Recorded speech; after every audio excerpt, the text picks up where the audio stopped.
Welcome to the GrowthShifters Podcast, where we talk to trailblazers who have shifted their perspective to grow their business and themselves.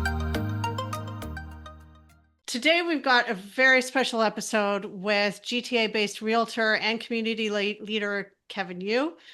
Kevin grew up watching his parents navigate real estate with creativity and determination.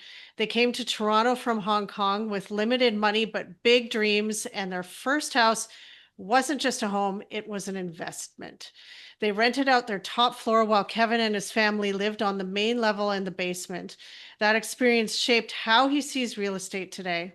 Years later, his mom pushed him to buy his first condo, even when he wasn't ready. But 5 years later, that condo appreciated by $120,000. And that gave Kevin and his wife the financial foundation to move up the property ladder. Kevin, welcome to the show. Thank you, Liz. Thanks for having me. I'm so happy to have you. And I have to say, distilling your bio down for the intro was really difficult because your story of your family and how you got into real estate is so nuanced and heartfelt. Like, to get that down into a paragraph or two, it just felt impossible. So can you share more about how you got here and how your upbringing and your family's past now influences how you help your clients? Yeah, 100%, Liz. Yeah, just seeing my parents like not struggle but try to make ends meet. Like I grew up like pretty poor. Like my mom worked in a factory. My dad was a cook, like at a Chinese restaurant. So they didn't make a lot of money. We lived in Chinatown, so properties were pretty cheap back then. Not now. Back in the day, they were pretty cheap. Yeah. And yeah, living in that first house, it was essentially a rooming house, and that's how I didn't really realize it was a rooming house. First of all, I was telling that story to my wife. She was like, "Do you grow up in a rooming house?" I'm like, "No." I'm like, "Oh, I did," and I didn't even kick in because it was normal for us, right? It was Right. that's what it was, and I didn't even get into I got into real estate by accident. Actually, it was many years ago, I used to be in software development. I actually have a computer science degree from UT. I'm a computer Okay. programmer.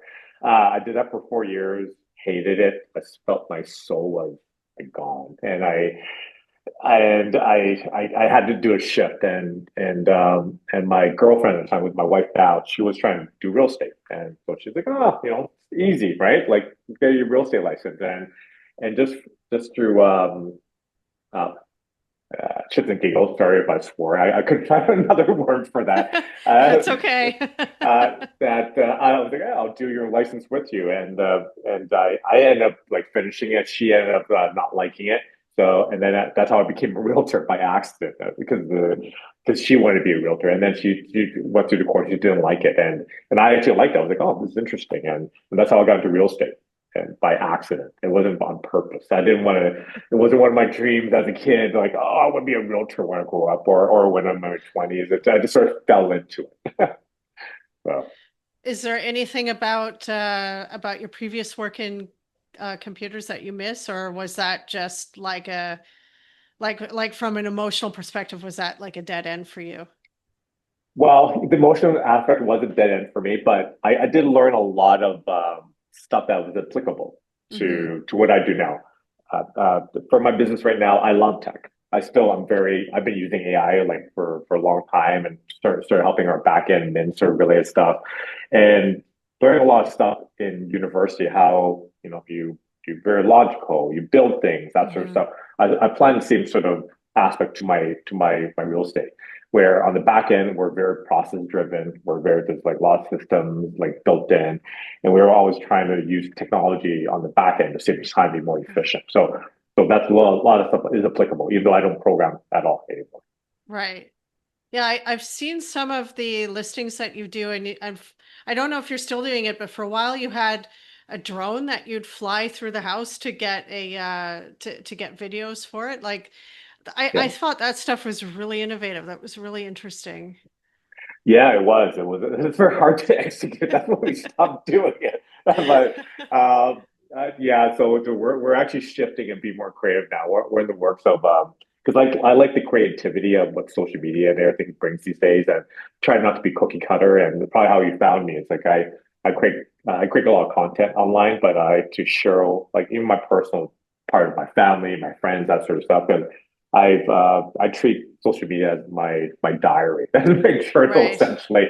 It gets a lot of stuff out, like a lot of things that are bugging me or just to have memories, right? Like I like that how Facebook from time to time even shows this is your memory 5 years ago, and it'll be like Yeah. something I wrote about my daughter. I'm like, oh, I remember that day, like or I used to write my gratitudes and affirmations. I used to take a picture of it and share it just to hopefully inspire other people or just to remind me what I've been writing like years ago. And some of those things pop up. I'm like, oh, I don't believe I wrote that back then. I'm such a different person than that. Yeah. And which is good though, because you see how you grow and things. And then that's one of the things I got back to doing. I put on hold for a bit with my affirmations and gratitudes. I've never. I thought that was very hokey. Like, and I was like, oh, you're right. Like The Secret. Like, I don't know if you read that book years ago, but Yes. Yep. like that there's a little bit of truth in it, but I found that a little bit too hokey for me. And then and same thing with affirmations and gratitude. I'm like, oh, why would you write those sort of things? That's silly, right? And then I started doing it, and then from this, because I went through this coaching program. I had many coaches in my life, and one of my coaches was like, you have to write your gratitude affirmations every day. It sets the tone and it makes you get there. I'm like, really? And I started writing. I'm like, oh, like after half a year of being consistent, I'm like, oh, it does work. and then, Yeah. so I and it helps you with your stress and makes you see things differently, especially the gratitude stuff, right? Like sometimes we get stuck in the rat race of oh, I have to get to this, I have to get this, I have to do this, and when you start writing gratitude, it actually makes you it brings you down to what reality is, why you're living, why you're doing all these things. And so I started doing that again, which is good. So yeah, I can't remember how I tangented to this part. No, I think that's amazing because as you know, as I was preparing for our chat, I came across this statistic, and you can correct me if this is a false statistic, but it said that 87% of people who get their real estate license leave the industry within 5 years. Is Yeah, that is that that is yeah? that's a very accurate statistic because the entry level to be a realtor is in reality it's pretty easy. In reality, you just have to study a little bit and get I think 70-80%, whatever. I can't remember what it was. Hmm. But anyways, it's not hard to get your license like that. What Yeah. they teach you in real estate school is that how not to get sued and how to do documents and the Right. legality stuff, but they don't teach you how to run a business. And that's the part that they don't teach you. They expect maybe the brokerage that you join will teach you, which they don't. Hmm. They everyone that gets a real estate license thinks it's easy because they watch HGTV like, oh, I sold 3 homes and you make like $50,000. 2.5%. I make that in half. It takes half a year to make that. I sell one house, right? But it's not as easy as people think it is. And selling a house is much harder than people think it is. There's a lot of Hmm. not just legality, but a lot of mindset, a lot of understanding the market and pricing. All these little things you don't realize like how difficult it is, and that's why the fail rate's so high. And Yeah. that's exactly what happened. I remember my first year I was in a coaching course at my brokerage. There were 20 of us. There were 20 of us. After year one, there was 15 of us left. After year two, 10 of us. And Wow. after year five, there's only 3 of us that were left from that coaching program. Wow. They quit. I know they quit because they told me they're quitting. First of all, and the people that survive, they don't make billions of dollars like people think they do. Like real estate, there's a lot of costs involved, and when that fee that you pay, you might end up with 10% of it. In reality, after taxes, after expenses, after lead Hmm. gen, all that stuff. But people don't realize that. They think, oh, you make $25,000 selling a house, keep 25,000. No, you keep maybe after I know my business. After Yeah. your margin, you left with maybe 5 grand if you're lucky. Like that's what it Wow. breaks down to. And so that means you have to be well at what you do. You have to be able to find new clients and be able to attract that. And not only that, be able to service them and all these things. And Hmm. it's a full on business. Like it's like on my back end, I have a marketing side. I have a client care side. And I take care of the real estate stuff, and there's other things, and Yeah. you have to run it like a full blown team, and and the margins aren't as good as people, like I said, that people think they do. So but that's what I learned. I think when I my fifth year, I believe, in my fifth year, I learned I had to run like a business. And because I was scrambling, I was always running around doing things, fly by the seat of the pants, and then my brokerage had like a team building course. I'm like, oh, I want a team eventually. I don't want like Mhm. that'll be that's the dream. And then from there, that's how I learned. Okay, you need systems for everything, and you have to systemize stuff. You have to have it get an admin. You have to hire an admin to do all things. I'm like, I don't want to hire an admin. Like, I don't want to manage anyone, right? And then I ended up hiring an admin. Like, I had to, and then I must have gone through like 20 or 30 different admins since now Oh because boy. I wasn't hiring correctly. That was one. Number Uh-huh. two, I wasn't managing it correctly. And the third thing that's very important when you hire admins is that I didn't know how to train them properly. And I thought that if I hired admin, they could fix all my stuff. Nope, Hmm. that wasn't the case. I had to create the stuff and then train the admin to do it. Like that took me about 10 admins in before I figured that one out. At first, I was like, "Oh, this admin sucks. Like, why can't you do these things?" It's because she was going through chaos. You can't go into a chaos and fix things for you. Yeah. So Yeah. right. So you have to fix the chaos, put it on a platter, give it to the admin.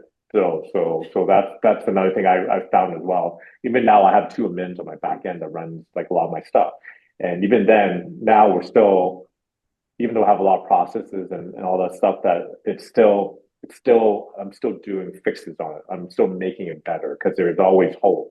I find there's always holes because each time you get to a different level in business, you find a bunch of new problems that you didn't have at this level. Like that's the other thing, right? You make more money, but you also have bigger problems that you have to solve, right, within your business. Right.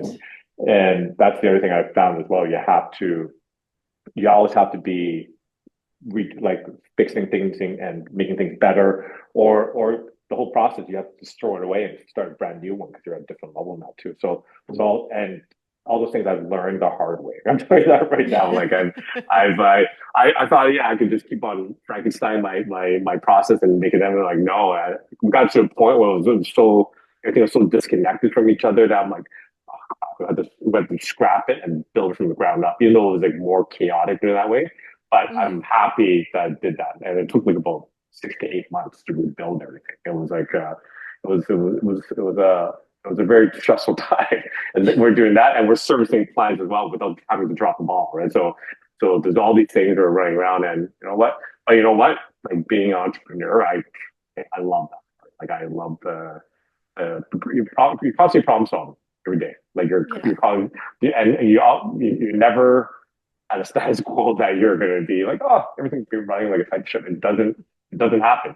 I bet you big corporations have that issue too. You just don't see it, right? Like Yeah. so, Yeah. so, so that's why I'm always like a geek and always like I'm always trying to learn from like people that are above me, like and try to get mentors if I can and see what they're doing, right? And because I share too, like all this stuff that I've learned, I'm an open book. I give everything blueprints to other realtors who are technically my competition. I don't see them as competition. I just see them that we're all just, we're all on track of different sort of clients. It doesn't matter. And I teach other realtors how to do things too. Because when I first started real estate, I was very lucky. I had a mentor. She took me under her wing. She was younger than me though, very Hmm. successful. And she took me under her wing and sort of taught me a bunch of stuff. And I was like, oh, you're the best. And then just from there, I felt like I hadn't paid for it. So any new agents that would ask me questions, I'm like, I'll sit down and chat with you. I'll tell you how you do things.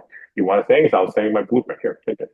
So that's where I got to where I am right now. It's just from just sharing, and you find people that are like your tribe that shares with you that are not like, oh, this is my secret. There's no one else gets it, sort of thing. And because there's scarcity or abundance, right? Like that's how we see the Yeah. world. And Yeah. and most people, unfortunately, especially during these times, see it as scarcity. And I get it, right? So it's tough, but I see abundance, and because of that, though, like even how the market's like shifting down and stuff like that, we're not that much different than how we were a couple of years ago. Because I see abundance, and I went looking for the business, went trying to find the clients that would work with us, right? And we actually doubled down on the marketing. We did a lot more stuff. We Hmm. just sort of see what works, and I'm not sure you've been to any of our events in the neighborhoods and stuff like that. We do a lot of events in the neighborhood because that's what we like to do. We like to sort of I think you called me a community leader, which I was like, oh, really? I don't know. Like, I don't see myself that way. I see myself as an agent, just doing some stuff for the community where it's too expensive to do things today. I'm like, how could I do something that they don't have to pay for, that they can bring their kids and family. So that's what we've been doing, and it's been working. We're working with people that like us and trust us, and it's a better experience I find when that happens. Like it's just that when I work with people that we don't know who I am, there's a bit of a they don't they're like, who's this guy? Is he trying to make me sell his house, sell their house, like for just to get rid of us, or is he really helping us, sort of thing, right? Mm-hmm, mm-hmm. And usually when the trust, it's so much easier. Like and that's how we operate. We treat everyone like as if I'm my daughter that I'm working with. Like, hey, what I tell her, and that's what I tell my clients. Like, this is what I tell my daughter, right? So Mm-hmm. yeah, you know, um, So I have like probably like 10 questions just based on what you've what you've oh, said. sorry. Um, but like no, this is really amazing. So I think the first question I have is if you were to go back in time to the person you were when you were first starting out as a realtor, what advice would you give them as far as, you know, like mindset in a turbulent market, for example, and finding mentorship? Like what advice would you give that would have maybe streamlined things for you and help you become successful faster? Okay. Well, I know already because the thing I did, everything I not supposed to do, I did. Um, One is probably join a team. Like Hmm. that's one thing, and then see how they do things because the team would usually have the systems, the processes, all the stuff already that they built. So that's for sure. And don't be creative. Like just find a blueprint of how someone else does it and just copy. There's nothing wrong with Right. that. It's the Right. execution that's the hard part, not the copying, right? Like, those are two things I would tell my younger self. I was trying to be too creative in terms of how to do things, and that's what bit me in the butt. Like Hmm. it didn't work. Like it worked like half and stuff. So that's the thing. So those are the two things I'll tell myself. Okay. And so another question I have that's, I guess, kind of related to mindset, but also like practical implementation is like one thing I also get coaching. And so one thing that my coach often says is you need to leverage other people's expertise. And Mhm. you need to, if you really want to like build out your business, you have to like build out who's helping you. And you can't do everything yourself. But I feel personally, and I'm sure there are lots of people who feel this too, that when you go from doing everything yourself to suddenly bringing on somebody else to help you or multiple other people to help you, that there's kind of a block there. Like, first of all, not knowing like when is the right time to build out your team, and when is, is there ever a time that you should be planning your business around just doing it yourself? Or should you always have it in your mind that you're going to hire somebody to help you with marketing? You're going to hire an admin assistant so that you're not bogged down on emails like for hours at a time. And when do you bring that first person on? Well, there's a couple ways that how you would decide on that. One is what did it say? If you have more time than money, then Mm-hmm. you do it yourself, right? If you have more money than time, then you bring in someone. That And makes sense. I like that that. is where you should have to you have to hustle. Unfortunately, as an entrepreneur, as a business owner, you have to hustle. Like Yeah. you go from what you go from 9 to 5 hour work week to 7 days a week, 24 hours a day. As entrepreneurs, like it doesn't stop. People don't realize that Yeah. being an entrepreneur is not. It's a very big roller coaster ride, right, in terms of emotions, stress, that sort of stuff. And oh, there's some doggies here. You know, um, so that's one. That when you bring on someone, how you tell to bring on someone is that when you get to the point where you're so overwhelmed that you could be generating more money with your time than doing the admin work. So let's say, for Mm-hmm. example, let's say you could build out. $500 an hour. Like that's what you're billing with yours, right? Mhm. That that's your consulting rate. Let's say that's your consulting rate. You should not be doing a job that like data entry, right? You should not be doing writing certain contracts. You shouldn't be booking your appointments because Mhm. that's not $500 an hour job. That's a 20 hour job or 14 or Yeah. 16, whatever minimum wage, whatever it is that you hire men for. Right. So that's where you have to see the difference. But you have to be so busy that it's going to be detrimental to your business that you should be actually more servicing people, making money than doing the admin stuff. So Yeah, that makes a lot of sense. So I wanted to pivot over to the community events that you sponsor and things like that because at least from the outside I see you as a community leader because you seem to be involved in everything, like you're involved in events at your kids school, you're involved in sponsoring different events in the community. We got a bag at our door for food drive this past holiday season, and it feels to me like service has become kind of a cornerstone of what your company is about. Would you say that's accurate? Uh, so service has been the cornerstone of my business, as in like Mm, servicing the community per se. Is that what you yeah, mean, Liz? Yeah, yeah. yeah, for sure. It happened sort of by accident, where like it wasn't on purpose. And one was like with my daughter's school, we wanted to be involved first of all. So I joined SAC, I Hmm. joined a lot of stuff just to know what the heck's going on because I had no idea. My parents were never like that.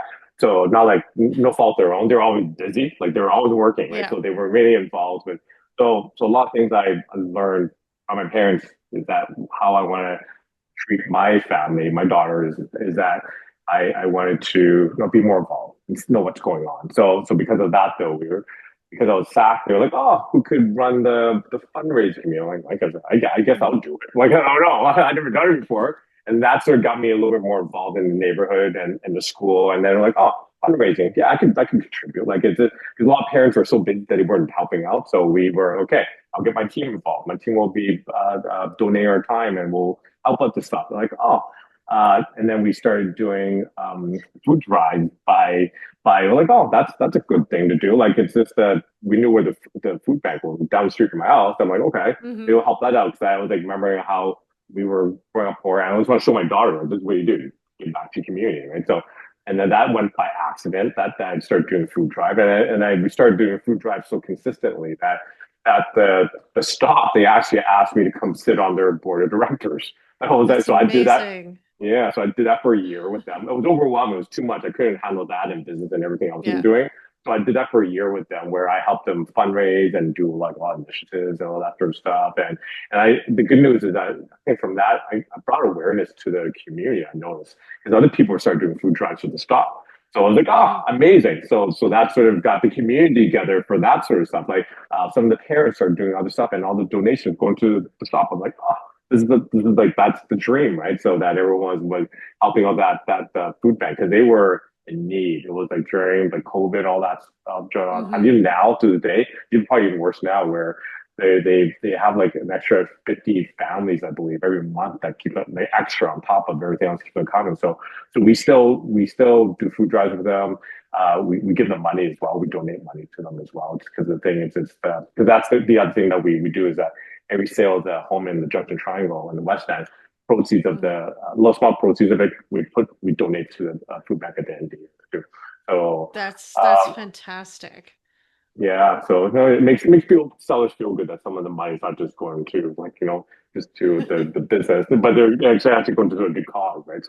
So yeah, so all these things that we've done, like even now, like we still do other like ice cream trucks and things. Like I said earlier, it's just expensive being a family these days, right? And we're just trying to Yeah. give them Yeah. a little joy for a couple hours because we're in a couple of weeks on this weekend. Next weekend we're at Davenport Village and we're part of the yard sale. Like like everyone out, we're going to be doing draws and giving out treats and stuff like that. And fun thing. Hmm. It's a fun little thing that doesn't cost a lot of money for people to come out to.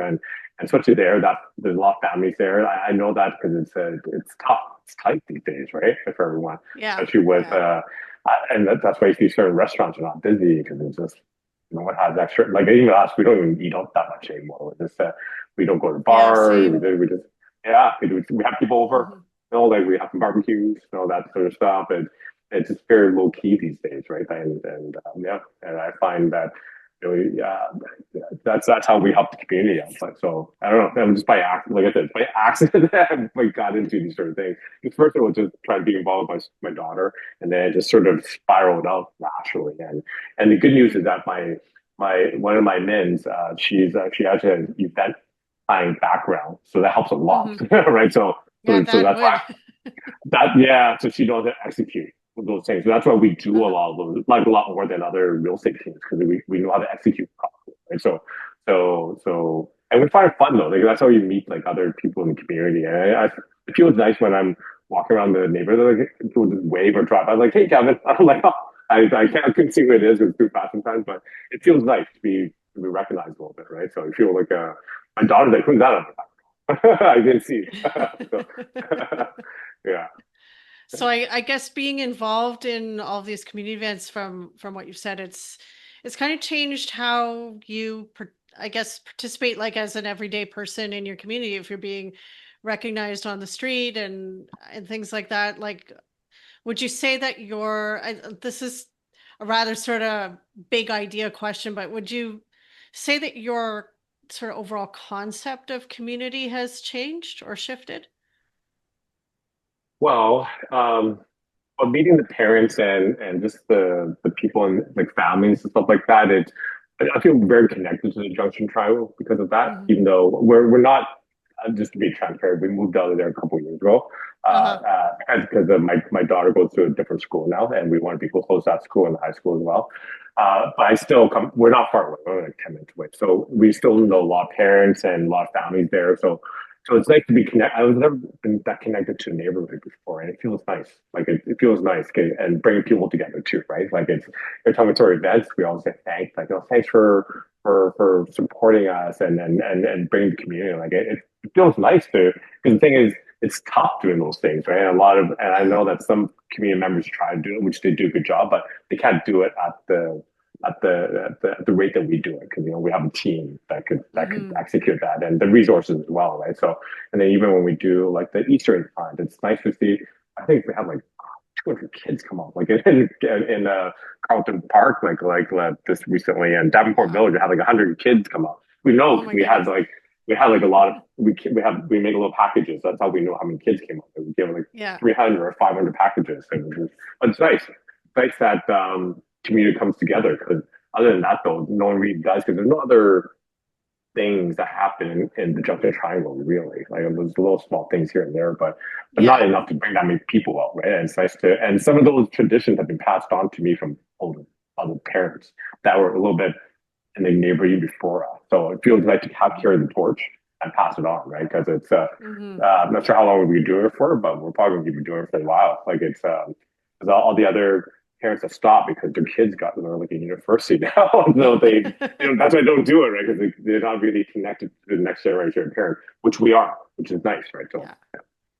Yeah. And I think too, when you're selling real estate, you're not just, I mean, you are just selling a house, but you're also introducing people into a new community, into a new neighborhood. So having that kind of presence, I imagine I'm thinking specifically about the Junction Triangle, but I think just having that sort of background you would help you help your clients mhm. wherever they might live as far as just we're not just selling you a house, we're selling you the neighborhood, we're selling you who you're going to meet in 6 months potentially because of where you move. It's like it's a whole kind of integrated thing. And I'm not quite sure where I'm going with this question, but like, if uh, you know what I mean. yeah, I know what you mean, Liz. Like, let me exact to that. You're right though, because the thing is, since I'm very connected to the neighborhood, I'm not selling a house. I'm selling like their community and the future that where what they're buying into. Because people don't buy houses; they buy Yeah. what they want, like their lifestyle. That's what it is, and we understand that. And just for example, you hit the exactly what it is. This is what happened with one buyer, a client I worked with recently, that that it was one of the townhouse complexes in Junction Triangle. Hmm. And I was like, you fit right in here. This is your vibe. I know this is what you're going to be. Yeah, like you're going to fit right in. And I knew the neighbors next door because I sold that place as well. And they told me, don't put assholes next door to him. I'm like, okay, I won't. And he fits exactly who should be living there because he has a dog. He's in the same demographic as them. Very friendly, very like and he ended up buying that place and he hadn't moved in yet. Like that was like a couple of months ago. He's closing soon, but I know they fit right in. And I told him that this is where what it is. This is what you're buying into. These are the type of people that are going to be there. These are everyone has dogs. Everyone hangs out over here. These are the details, all the things, and that's what sold them. Like that, about that place over another place because I was like, oh, Yeah. you're not gonna like it there. That's a little bit more disconnected. Da, da, da. Right. Right. It's good for if you're transient, you don't care about your neighbors, you live there, you get a little bit of value there. But here, there's a reason why people don't move from this neighborhood that often. Right? That's the other Yeah. thing, Yeah. which is true because the community is strong. Right. So yeah. Yeah. So Yeah. Absolutely. And yeah, I just have a couple more questions. And like one of them just related to the community service that you do. Have you seen any changes within your, I guess, company culture, to sort of use an overused term? Like has doing all of these events and being present in the community kind of shifted your company as a whole? well, we're always looking for how to service the community these days because we have weekly meetings and we have a calendar of like events that we do and and we're always brainstorming on ways to figure ways that we could serve the community a little bit better. Like for example, we've been trying to do stuff at George Chabal Center. Yeah. Like what could we do there to there's a because we know the people that run it and we fundraise with them. We're going to be part of their Pride weekend that's there. We're sponsoring that Hmm. as well, and we're like, okay, this we should utilize this community center a little bit more because there's like a bunch of townhouses that are there, and we've been trying to throw different sort of events. Nothing really catching, to be honest. We're like, okay, do a Mother's Day thing, and then we'll do like a art thing because I know parents that do that sort of stuff. So like, oh, well, we just join them together, get these people to Hmm. come over here and that sort of stuff. So nothing has really caught there yet, but we're trying. We're trying different Hmm. things. The one thing that has been catching that very well is our trivia night, and we do that in the Wedge. We used to do it at Central Uh, Park Tavern, which is Davenport Village, and or that closed. But the Wedge one is doing pretty well, and it's from a local mom that runs it, Vicky. Like mhm. she's a great host. So me, I know her very well, so that's why we got her in there as well. And yeah, so we do like little things like that constantly. We're trying to think about our next half of the year, what we're going to do, like things that are that will help the community, that the community will get good usage of it. Right? So that's always the I guess the culture of her teams Mhm. during her Monday meetings. That's what we talk about sometimes, like how do we service community better? Or the other thing is even when we do an event, we usually have a debrief. Like, okay, what went wrong? What went well? Like we always try to Yeah. make it better and we're more efficient. Like, oh yeah, I forgot to do this. We should have done this. So I'm like, don't do this thing anymore. This is wasting time. Like no one find value in that. So we're always tweaking, and that's so one thing is that we've always tried to even through the events that we do improve them way even better for the community. That's so great that you take so much care. And just as a follow-up to that, what would you say is like the number one thing that you have either stopped doing or started doing that's changed the way that you approach community events? Hmm. So, like I said, like the George Travolta ones, we stopped doing things there because there was not a lot of value, because not a lot of founders are coming up, just a Hmm. handful, which is not it's okay, but we put a lot of effort into our events. Like we do a lot of marketing for it, making sure people are aware about it. Um, but at certain events, we used to do the ice cream truck in Junction Triangle more. But we Uh-huh. found that that wasn't a good. It was only we were trying to do all the parks, so I think we're overzealous and trying to do all the parks and we're trying to hit four in like 3 hours, 4 hours, and we Oh found that man. didn't work that well. Yeah, yeah, it was very chaotic. I had to go from one and then you go to the other, and it was too chaotic. So we stopped doing that. So we Uh-huh. started just doing the one in Davenport Village instead, which is like a foundry and lands on Davenport there. Hmm. That works better. We found that that's like concentrated. Like we could do like we found that doing it I think in the evenings on Thursday works well because people are still around in the city. Like these are Hmm. just tweaks that we found out with these gaps. So like, okay, makes more sense to do this time, right? Like okay, don't do it on a Right. Saturday on a summer day because everyone's doing things. They're not gonna come for free ice cream. Like it doesn't make sense. But they will come on a Thursday after dinner. And Yeah. so because they're home. So that's things that we found that works, and so we might bring back the junk China. I'm not sure. It's just that it's very sporadic, I found in Hmm. there, and we like to do things that have a lot of impact and a lot of attendance, right? That means that no, we people get value from it, and we're not wasting our time too. Like so we Yeah. like to be very impactful in the community. So anything that we do, we like to have a lot of attendance. Like one thing we have in the works right now, I'm not sure we could be able to execute is I was thinking about doing like a movie night, like in a park. Like it's just Right. Yeah. That yeah, would be like amazing.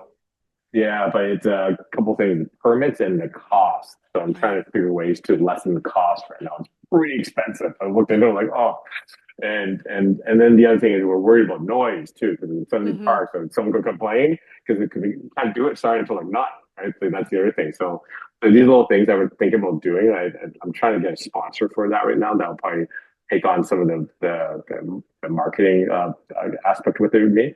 Because it's if I can't, then it's I think it's a little bit too expensive to do. That's the other thing. But that would be great, for a community for something like having movie night out. And I was thinking about doing that and maybe doing with Starfeed, which is the restaurant there, they could make like picnic baskets so they could make some money and get some people going to that. Because everything that we do, we always try to Going also forward, if not this include. year, then next year. Yeah. Yeah, exactly. And we always try to include the local businesses somehow. Like, how do we get Hmm. them attention?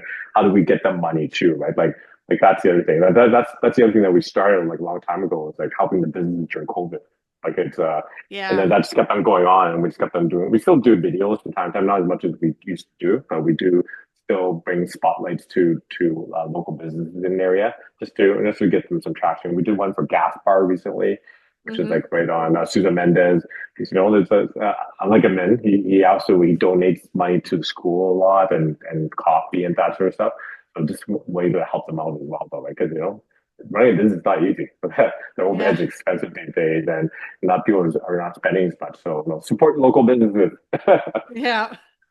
Yeah. Yeah, absolutely. So now I've saved this part for last, but I actually consider it to be part of the service that you provide to the community. Is that I've noticed on your social media that you will have posts, not all the time, but every now and then, that sort of confront the myths that people have around real estate. So I was wondering if you can talk about what you think are the top three, I guess, myths or concepts that people kind of get stuck on that, might hold them back from either going after the property that they really want or going after anything at all, and just saying that, well, oh, we just can't do it without actually like taking the time to do the research and look into it and see if that's actually true. Okay. Top three myths. Yeah. One is that because we do a lot of our specialty in real estate is the move up, either Hmm. moving in from a rental to to your first home, or moving from that condo townhouse to like a freehold home. And that's Hmm. our specialty, like where you rent a space, and because there are teams made for that. Like that's what I built my team on. Even though we do service other sort of real estate related stuff, that's our bread and butter essentially. And one of the things that people don't realize is that here's here's the fear of a homeowner that wants to move up is that like, oh, the value of my place dropped from what it was Right. a few years ago. I can't sell now that it's less than what it was. Well, if you bought 5 years ago, you still it's called the gap in the gain. That's what it's called. Hmm. It's written by Dan Sullivan. He talks about it. Is that even though you bought over here, it was here one time, it's worth here now, you still got this. But they worry about this, the gap, right? The gain is where you should be focused on. Because the thing is, if Mm-hmm. you do a move up, even though you're making less than what your neighbors sold for, like let's say a couple of years ago, what you're buying is down as well. Right. So, but people don't realize that. And sometimes the move up is down even bigger number than your loss of whatever your perceived loss where you are compared to what your home was worth 2 years ago, right?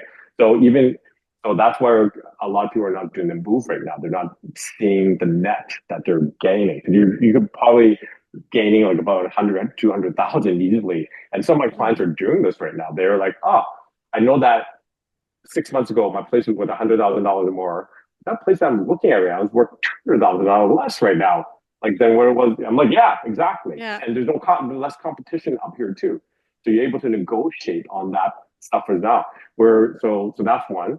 That's one myth is that that you shouldn't move up because you lost equity, perceived equity in your home. That's one. Mm-hmm. Another one is afraid to jump in the market. Period. Like it's Mm-hmm. like, oh, it's so turbulent, like all these sort of things. Because a couple things to think about as well. Either you're going to always be paying rent, always going to have to pay for somewhere, or you have to pay a Yeah. mortgage, right? So they're like, oh, if I buy something, if I lose my job, like what happens? Like if you don't buy something, you lose your job. What are you going to do? It's the same sort of mindset, right? Like obviously, Yeah. don't overextend yourself. Don't overextend yourself. That's they're never Sure. going to say Yeah. that. But you might be paying a little bit more than what you were paying before. But again, if you lose your job, you're renting, you're in trouble. Like so, that's the Mm-hmm. other thing that you should get the paradigm around as well. Obviously, don't buy something like way more than what you can afford. Plus also if your company is a little bit rickety right now in terms of where it is, obviously don't jump into anything other. That was your safety net money that you saved Yeah. for rainy day, 100%. That's I don't do that either. So, but there's things that you could probably do right now, like even condos right now.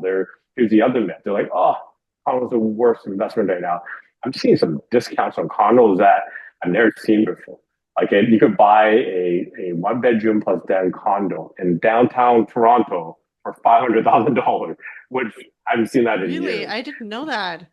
I My know goodness. most people don't. Most people don't. There's some fire sales right now that are happening. That you can find a seller that really wants to let the place go. You could get a huge even more discount over that. There are people that are because the movement is very low right now. So the condo market, even though it's in shambles, but Mm-hmm. people always forget that everything is cyclical. Like even though we're at a down right now, like you might not gain any appreciation in your condo for the next, in my opinion, about 3 or 4 years. But after this 3 or 4 years, it's going to probably do jumps again. Like it just Yeah. if it and so this might be the time to get in the market for the people that couldn't get in the market before, because you can negotiate, you could choose the one that you really want and choose like a condo that that in the future is going to be valuable because they stopped selling pre-construction condos. So the supply Mm-hmm. of condos are going to start shrinking eventually. Not yet, but it's going Mm-hmm. to take time. I'm thinking in about year two from now, things are going to start to get bought up, and year 3 or 4 we're going to run out of supply again.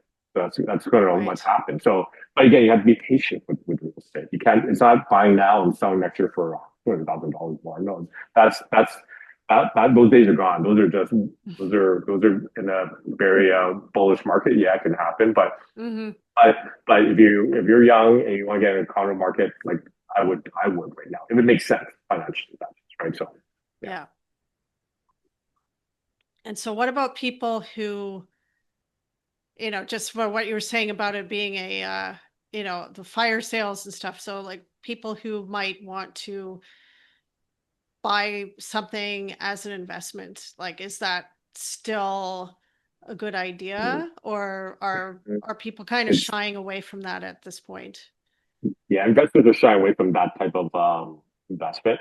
And it might for condos per se. Condos Mm-hmm. right now are probably not a good investment. Like the cash flows, it's tougher to be honest to make it work. Maybe in a couple of years from now, maybe it'll work. But based on a lot of today's numbers, condos don't make sense for investments right now. Like it's Mm-hmm. very tough finding one unless you get it has to be a big fire sale for it to work because Right. rents even came down like last few months, right? So Mm-hmm. so if rents came down and it's not you're not able to service the carrying costs, it doesn't make sense. Yeah. Yeah. That makes, yeah, I can understand that. So I like to close every episode, and I guess this is kind of cheesy, but I'm doing it anyway with a 3, 2, 1 rapid fire. And so these don't have to be related to real estate, or they can be. So it's 3 people that the audience should be following or listening to, 2 books Okay. that they should read, and 1 action step. Okay. So three people that I follow is Andrew Huberman. Unless you watch his podcast, like he's talks about health and psychological stuff, and he's a pretty Mm-hmm. smart guy. He's from so I watch him a lot. Ramit Sethi. He used to have a Netflix show. Uh-huh. Like he has a podcast as well though. Like how to I want to make you rich. That's he's a very smart guy. He's not like how to do the slow and easy race, that sort of stuff. And he has these things Mm-hmm. called money dials where you spend money on a couple of things that you really love and cheap out on everything else. I'm like, yeah, that's good. Because the thing is that you can't be completely frugal everything, right? It's like it's just Yeah. there's some sort of things that that brings you joy. Like for me, it's like like cars. Unfortunately, I love cars. Like I went on a tour where you rent Porsches and Ferraris and that sort of stuff and drive them. And that's one of my splurges that Mm-hmm. I do. And then who's the last one? Stephen Bartlett. He runs Diary of CEO. I'm not sure you watched his podcast before. He No, I haven't. interviews CEO. Oh, he's a great guy. Yeah. He's a British guy. He talks to like top CEOs around the world and about fix their brain, about certain things like and how they do things and what they see, what the future looks like, all other sort of stuff. So yeah, so those are 3 people I would follow, Mm-hmm. or 3 podcasts, and 2 books that stuck to me even to this day that I still read is Never Split the Difference by Chris Voss.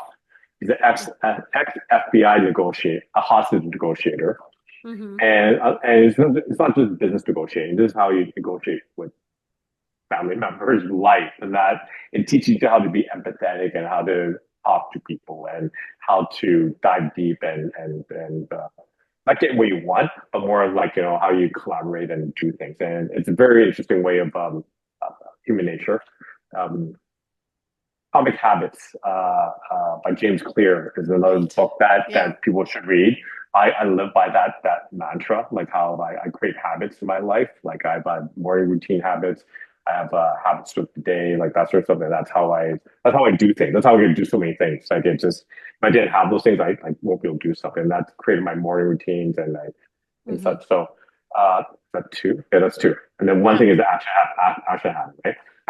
Action is you should be working out every day, like doing some sort of physical activity, Mm-hmm. 15 minutes minimum a day. Because that's what gets me through my day. If I don't work out, I can't deal with stress. I can't think straight. I don't have motivation, I find. And if I miss a day, I'm in trouble. Like I know that's going to be a crappy day. So, so that's when actually stuff that you do. You can be like a half an hour walk. It doesn't have to be like you're working on weights. Even though I do, I have a trainer and stuff like that. The reason why I have a trainer is that keeps me I have to go. That's Mm-hmm. accountability. Yeah. Yeah, and those are things that makes me do what I can do. Otherwise, I'm a total mess. And just out of curiosity, what would you say, aside from working out, is, I guess, the next most important key habit? You were talking about habits and routines. So Yep. what is the next key one? Well, the thing is, you have to do something for yourself every day. Mhm. I tried to, you have to get your brain off work and off other things. And you have to it's Yeah. called flow, right? You have to get yourself in Yeah. your brain to flow. Could be anything. Could be meditation. Um, could be even reading a good book, like that gets you in the flow. Hmm. Or what I do is I make music, like so I on the computer, so that gets me Hmm. into flow because you get just to dive deep into it. It's problem solving, right? And then that you just and you get into this thing called Einstein time, which like nothing, you don't time sort of stops and you don't know what time it is anymore. If you get like Yeah. that, then it's good for your brain. Like it's because now Yeah. you're not worrying about did I make my payment this week? Did I what I'm cooking for dinner tomorrow? All these things, those things are gone. Like, so it's almost like meditation. Yeah. I love that Einstein time. I'm going to remember that. Um, and so finally, if people want to connect with you, where can they find you? Well, find me on social media for sure. Like we post a lot. So Kevin Yu Real Estate Team on Instagram, Mhm. Kevin Yu on Facebook.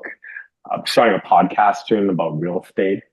We've if you search Kevin Yu Real Estate Team, it'll pop up.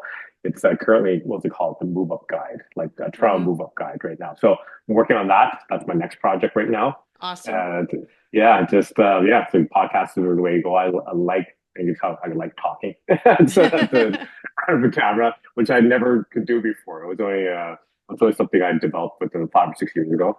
I Mhm. don't know. I just like to share it and all the things that I find that I share with my clients. I'm like, I should be sharing this with other people that are looking to buy and sell too, right? Because we see ourselves as trusted advisors Yeah.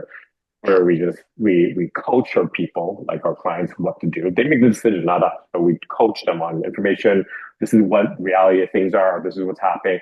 Don't miss out on this opportunity over here. Don't do that. Right. So That's fantastic. Well, thank you so much for being on the show. And I think we'll have to check back in maybe 6 months or a year and just see how that podcast is going and see what new things you've developed and the innovation you've created. I'd love to have you back.